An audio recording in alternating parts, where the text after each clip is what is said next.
ever been watched more than that game, and you're like, oh, I don't know if you saw. Yeah, I saw. No. Why are you bringing it up? I mean, well, because Travis Kelce and Tyreek Hill were talking about that loss, calling it a shellacking. Yeah. That is what Kelce referred to it as. And he said he's using it as motivation to come back even stronger for a championship chase in 2021. And Tyreek Hill said he's been grinding his tail off to bounce back after what he called an embarrassing loss. I actually think that, well, I'm sure you would disagree because you wanted them to win and you were wrong about Tom Brady again, which is I can't believe that you still decide to stay in.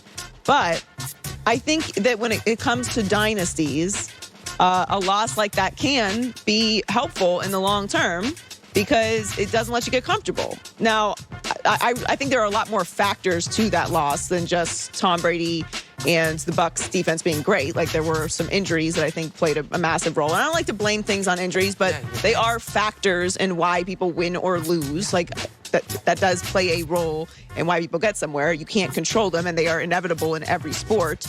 So I don't think it's an excuse, but I do think it matters. I just think that they're talking about it in a way that they're using it to, not that they needed to be humbled, because I don't believe in that either, but just it helps you stay on the grind a little bit more. Whereas I think the Bucs running it back is an interesting tactic, but I don't know if that will have the same effect.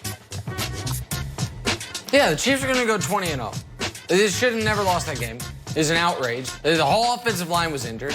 And by the way, you're like, oh, I can't believe you're still on the Brady thing. God, I'm going to get killed for this.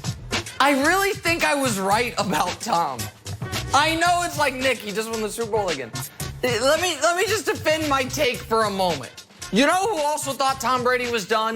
Bill Belichick, who was around him every single day. The year I said Brady's officially done, he threw a pick six to lose a first-round playoff game to the Titans. Then he goes Tampa, first-round playoff game. They're playing Taylor Heineke, who just got to the league. Second playoff game, the Saints are beating them, and then Drew Brees melts like the Wicked Witch of the West when hit by water, just in a puddle all of a sudden. Now he's retired, he's gone. Third playoff game, Bakhtiari's out. That's important. And Brady just keeps throwing lollipop interceptions. Packers can't take advantage of it. Fourth playoff game, Chiefs' entire offensive line is out.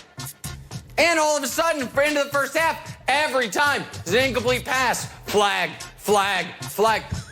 I don't think I was wrong about Tom. I think you did this, wrong. Joy.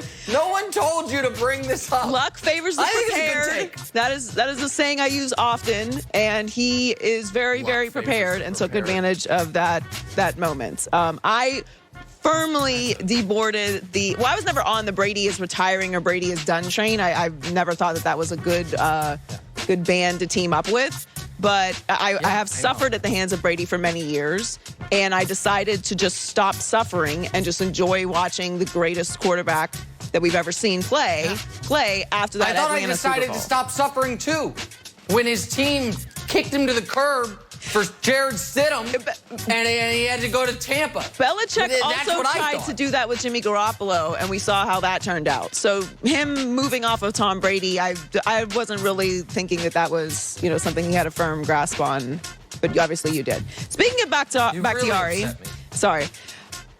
David Bakhtiari has gotten a reputation for chugging beers at Bucs games, and he was in attendance for Game 3 last night.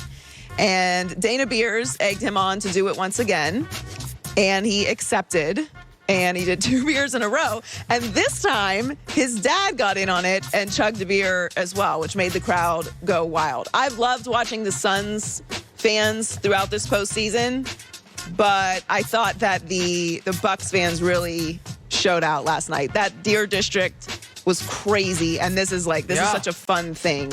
I enjoyed this. I know people got weird about it because it's alcohol, but it's Milwaukee. Not you. I'm not telling you to shut up. Just the people who get weird about it. It's alcohol. Hey, big giant NFL offensive lineman enjoys drinking beer. That's a story literally as old as NFL offensive linemen and beer. Now, we don't have the video of it. We don't have video of it. But do you know what also happened at this game? they put a little kid on the Jumbotron. I saw it. And he had an apple juice, and he chugged the apple juice. Now, that could lead you down a slightly problematic road, but I liked it. I'm a big fan of it. People are all like, what if my kids see it? Hey, your kids are your problem, not my problem. I thought it was great. I couldn't agree more. I thought it was fantastic. Raise your own children. I thought it was great. It's so on brand, and it was really fun. And his dad getting in on it was the absolute best. Also, I cannot chug a beer at all, so I truly don't understand how this is even humanly possible. But it's fun to watch, and I'm just so glad the fans are back. I would have thought Joy Taylor, back when she was only semi-famous Joy Taylor doing local radio in Miami at one of those remotes, when you're out at, Bob's Bar from 9 a.m. to noon on a Saturday, you would have thrown down one. Not a beer chugger. Learn something new every day. I've made plenty of other extremely questionable choices, but I can't physically chug a beer, so. It's true. By the way, $50 bounty if anyone sends some of those questionable choices, proof of them to me via the internet. There's Joy with the news. Well, that's the news.